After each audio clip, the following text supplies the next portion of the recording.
एक दिन गौतम बुद्ध ने एक दुखी व्यक्ति को देखा। व्यक्ति बुद्ध के चरणों में गिरकर अपने दुख दूर करने का उपाय जानना चाहता था। गौतम बुद्ध ने उस व्यक्ति को अपने पास बिठाया और बोले, तुम व्यर्थ में चिंतित हो रहे हो। सुख दुख हमेशा नहीं रहते। मैं तुम्हें एक कथा सुनाता हूँ, ध्यान से सुनो। किसी नगर में एक सेठ रहता था। वह बड़ा ही उदार और परोपकारी था। उसके दरवाजे पर जो भी आता था वह उसे खाली हाथ नहीं जाने देता था और दिल खोलकर उसकी मदद करता था। एक दिन उसके यहाँ एक आदमी आया। उसके हाथ में एक पर्चा था जिसे वह बेचना चाहता था। उसके पर्चे पर लिखा था, सदा ना रहे।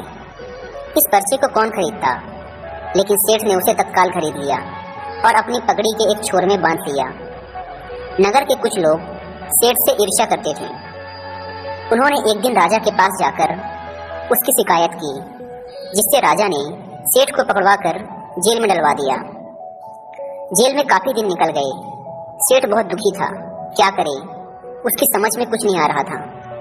एक दिन अकस्मात सेठ का हाथ पगड़ी की गांठ पर पड़ गया। उसने गांठ को खोलकर पर्चा निकाला और उसे पढ़ा। पढ़ते ही उसकी आंखें खुल गई। उसने मन ही मन कहा, अरे तो दुख की बात क्या है। जब सुख के दिन सदा ना रहे तो दुख के दिन भी सदा ना रहेंगे। इस विचार के आते ही वह जोर से हंस पड़ा और बहुत देर तक हंसता रहा। जब चौकीदार ने उसकी हंसी सुनी तो उसे लगा सेठ मारे दुख के पागल हो गया है। उसने राजा को खबर दी। राजा आया और उसने सेठ से पूछा, क्या बात है। सेठ ने राजा को सारी बात बता दी। उसने कहा, राजन, आदमी दुखी क्यों होता है। सुख दुख के दिन तो सदा बदलते रहते हैं। सुख और दुख तो जीवन के दो पहलू हैं। यदि आज सुख है तो हो सकता है कल हमें दुख का मुंह भी देखना पड़े। यह सुनकर राजा को बोध हो गया। उसने सेठ को जेल से निकलवाकर उसके घर भिजवा दिया।